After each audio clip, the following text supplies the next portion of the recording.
The first thing I want to say is I wrote a post the other day saying the penny will drop. So the penny will drop for different people at different times, which means we're all on a different path of understanding and accepting what's going on. I mean, nothing like this in the world has ever happened. So this is beyond our comprehension.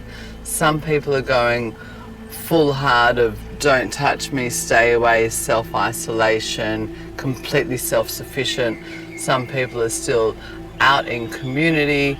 So it's a matter of just respecting each other, not a matter of you have to do this, you have to do this. And I'm not saying accept or condone other people's if they're doing behavior that's dangerous, but it's about talking to each other and actually accepting that people are all stressed. We are all experiencing a level of stress. We all cope differently with stress. Same like grief, shock. There's no right way to handle these things, okay? So it's a matter of accepting, okay, maybe someone's doing behavior that you're not doing, and you look at them rather than go and yell at them or be upset or talk about them, but about thinking they're at a different stage of acceptance. They're still maybe processing. Maybe they're in denial. Denial is another stage of grief. They're all different stages that we go through, and it's about being really mindful of each other, being accepting of each other. We don't have to accept the behavior, but there are ways we can talk to each other that are not feeling attacking, not feeling aggressive, not feeling sort of, anxious and fearful. So really just recognizing that we'll all get there in the end, but people are at different stages. So your friend or your colleague or the person down the road may not be at the same stage as you, okay? I think that's a really important thing to understand, that people will get there at different times. What I wanted to bring up is things you can control versus things you can't control. Okay, this is something that I've been teaching teenagers for many years and teaching adults, things we can control versus things we can't control. Okay, I know it sounds all obvious and you probably know everything I'm going to say, but it's good when we're stressed to stop and listen to it again. We can't control the virus, okay? We can't control what's going to happen. We can't predict. We don't know. It's changing minute by minute, and that's stressful for everyone. We cannot control these things. We cannot control how other people are talking. We can control ourselves. We can control how we act, how we behave, how we react, how we respond. We are in control of ourselves, of our mental health, our emotional health. All of these things are in our control, and that's really important. It's important to know that every time there is an interaction, you are in control of how you act and behave and how you speak to others.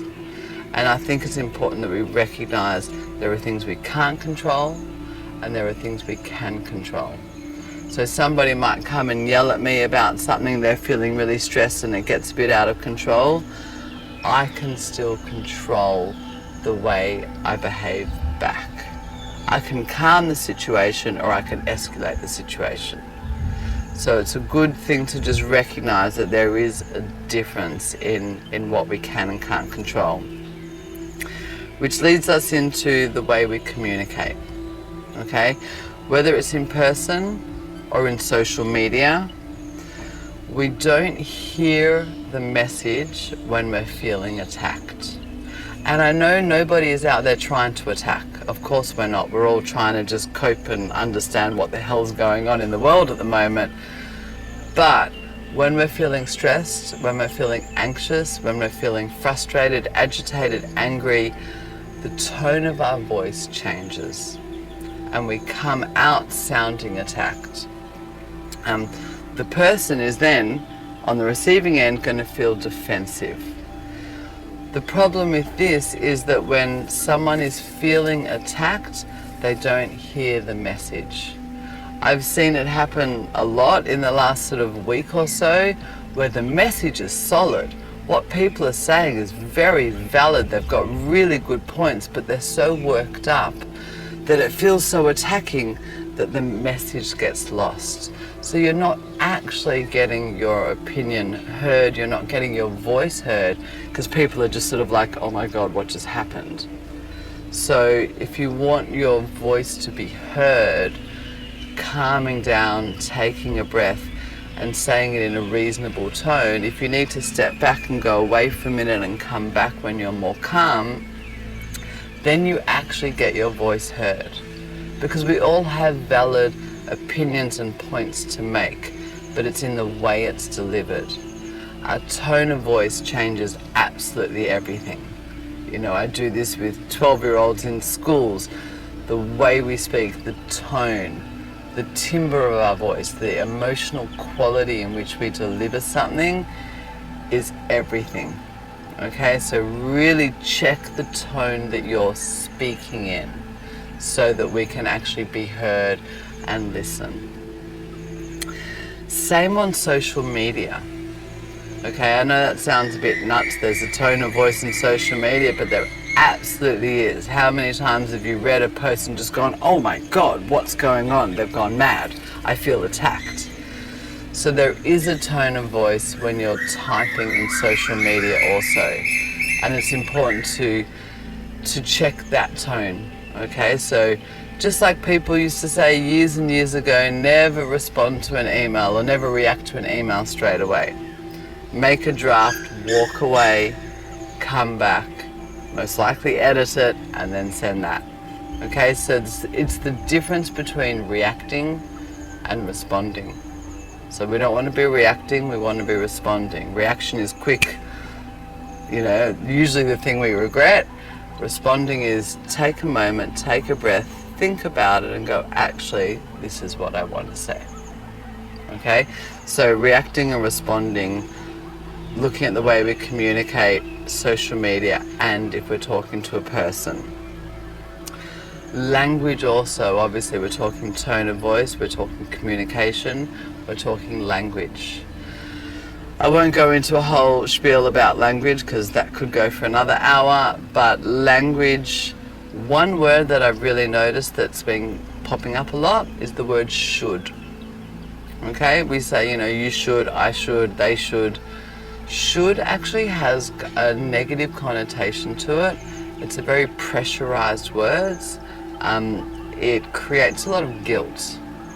So you should be practicing, you know, good behavior, or you should be 2 meters away. Maybe they should, but that's not going to get your message heard, because should comes again with that kind of almost a negative energy and a tone that says you're in trouble or you've done something wrong or I'm criticizing you. And again, I know it's not your intention. It's none of our intentions, but that's how it's heard. It's always good to remember what we say and what is being heard can often have nothing to do with each other. It's a good little thing to remember that sometimes we think we're saying this, but they're hearing that. So should is just one of those pressure words. You could take a step back rather than you should take a step back. You could is option, opportunity, oh yes I can, sorry, thank you. So just that one word can really switch things up in the way that you're being heard. So some of this is really just about language, communication and all of that. Now I want to move on to anxiety, because there's a lot of anxiety going on in the world, and like I said, it really is contagious. And it's not just here in my community. I would say it's, you know, by far across the world right now. We are experiencing unprecedented levels of stress worldwide. I mean, we're all in this together. It's an insane concept. But I want to explain anxiety. I'd like to first just really simply explain what it is, and then a 3-step process that you can do wherever you are in like that, okay? everything I do is very much what can I do about it rather than in theory, okay? So anxiety put really, really simply is when your mind runs ahead too fast and goes into what we consider the worst case scenario. Okay, so rather than being your normal, reasonable, logical, rational self, your mind runs away too quickly into worst case scenario. The issue is we decide that's true. Okay, so the reality is this coronavirus is a scary thing. The reality is, yes, anybody could get it. The anxiety thought is, oh my God, what if I get it? I've got it. And then I see my friend and my friend sees their grandmother and their grandmother dies and it's all my fault. That's an anxiety thought. It's running ahead of yourself and deciding that's true and then freaking out over it. When we get to that point where we decide it's true, that's when we get like short of breath. We get that knot down in, in our solar plexus. We can feel nauseous. We can feel a dry throat. We can feel all sorts of symptoms of anxiety. So when that happens, what we need to do is come back to ourselves. So that's put really, really simple. Anxiety, mind ran ahead into a place that's not realistic and you've decided that's the truth. Okay, so what can we do? 3-step process, super duper simple. First step is not breath. I know a lot of people think take a breath. First step, grounding. Okay, your mind has almost done like an out-of-body experience. Your mind is here, your body is here. Okay, so your mind's out there, your body's still with you. What you want is grounding. So you literally want to come back to yourself, which means if you can, you literally touch the ground, hit the ground. If you can't hit the ground, grab your body, but grab it hard so that you're coming back to your body. You can acknowledge your feet. My feet are here, my feet are on the ground, and say that to yourself till you feel it. Whilst you're touching the ground and touching your arms or your legs and acknowledging your body, I want you to name 3 to 4 things that you can see in front of you, out loud. Okay, so I'm grabbing my body or I'm touching the ground and I look around and I say, I see a coconut, I see a tree, I see a building. I see a coconut, I see a tree, I see a building. Why I'm doing that is because if my mind is here, if my mind is present, my body is grounded, I'm naming things that I physically see in this reality, my mind is no longer out there in la la land where it's not part of what's going on. Okay, so that's grounding, it brings you back immediately. Okay, so that's step 1, really easy. Step 2, now you can breathe. Now that you're back in your body, you can breathe. You don't want to try and get someone to breathe as step 1 because they're not back. They're still out there. So come back first, then practice your breathing, as many breaths as you need to get your breathing back under control. Step 3 is kind of what I call a reality check. Ask yourself the question, what are the facts? What do I know to be true? Okay, what are the facts? What do I know to be true? Not thoughts. Okay, not stresses, not fears, not anxiety thoughts, facts. So right now with what's going on in the world, what are the facts? We don't know a lot. We know, we're reading lots of different articles from different places. We know that the virus exists. We know it exists in all or most countries. Is it within my 5-meter radius? I don't know. What's my fear? My fear is it'll come to this area. But will it? I don't know. The rest are fears. Okay? Sure, be safe, do the right thing, practice good practice, but the anxiety does not help. okay? So bring yourself back with grounding, name what you see. Now you can take a breath and then do a fact check. What is true? That alone can normally calm people down pretty quick, because they realize that a lot of it was just thoughts and they got carried away, and actually when they look at the facts are a bit more something that they can handle and they can deal with, and they can be careful without getting carried away. So that's the 3-step process for anxiety. So hopefully that's a good little tip for you yourself, or to share with your family and friends to help calm you down. Okay? And moving toward the end, it's about staying calm. Okay, so that's to bring you back to calm. But how do we stay calm? I mean, we still need to function in the world. We need to do our breathing.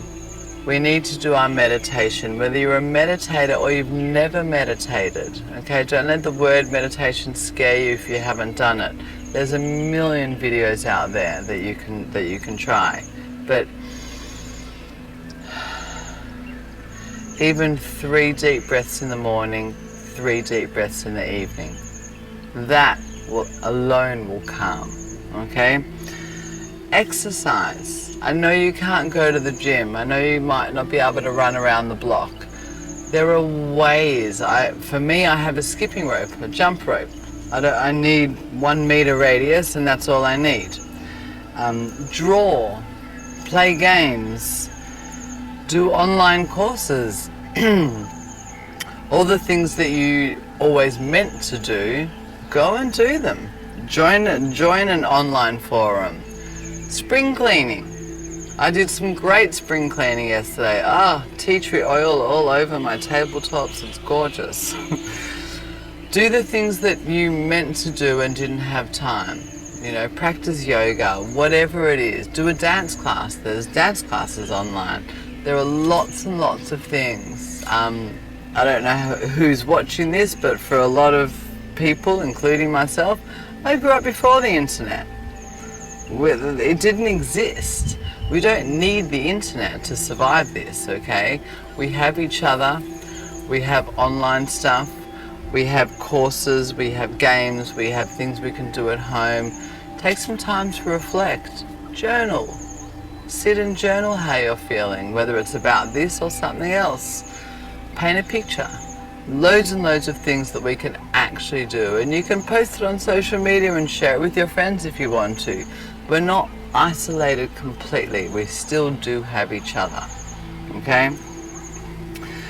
Take breaks from social media. I must say for myself personally, the biggest stress of this whole thing has been social media. I put my phone on silent about 3 or 4 times a day because the incessant beeping is completely doing my head in. Take breaks.